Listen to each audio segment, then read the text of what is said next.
स्वाभिमानी TV news चॅनलच्या बातमीपत्रात आपलं स्वागत। धुळ्यातील पात्र आदिवासी बांधवांना शबरी आवास योजनेचा लाभ द्या, जिल्हा प्रशासनाला आदिवासी समाजाचे निवेदन।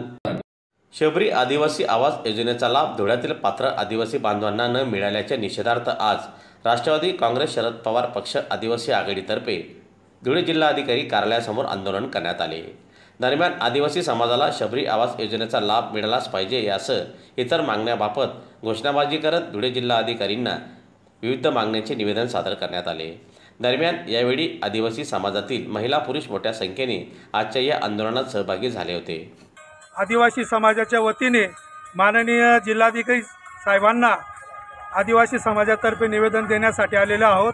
आमची प्रमुख मागणी आहे की वर्षानुवर्ष झोपडपट्टीमध्ये राहणारे आदिवासी बांधवांना शबरी घरकुल योजनेचा लाभ मिळण्याकामी आम्ही गेल्या 7-8 महिन्यापासून प्रस्ताव महानगरपालिकेकडे प्रस्ताव दाखल केलेला आहे।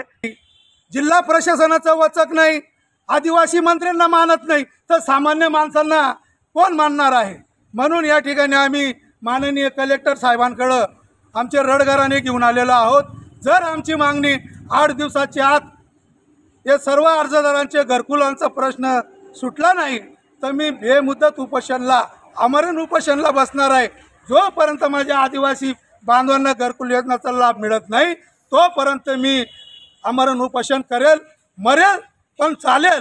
पण संबंधित आदिवासीच्या ज्या समस्या आहेत ते प्रत्येक बिलाट्यामध्ये जाऊन आमची चौकशी झाली पाहिजे। आमच्या लोकांना येणारा जो निधी आहे त्या निधीची चौकशी झाली पाहिजे। आदिवासी विकास विभाग असो, शबरी महामंडळ असो, या महानगरपालिका असो, जिल्हा परिषद असो, पंचायत समिती असो, या विविध ठिकाणी आदिवासींना मोठ्या प्रमाणावर निधी येतो।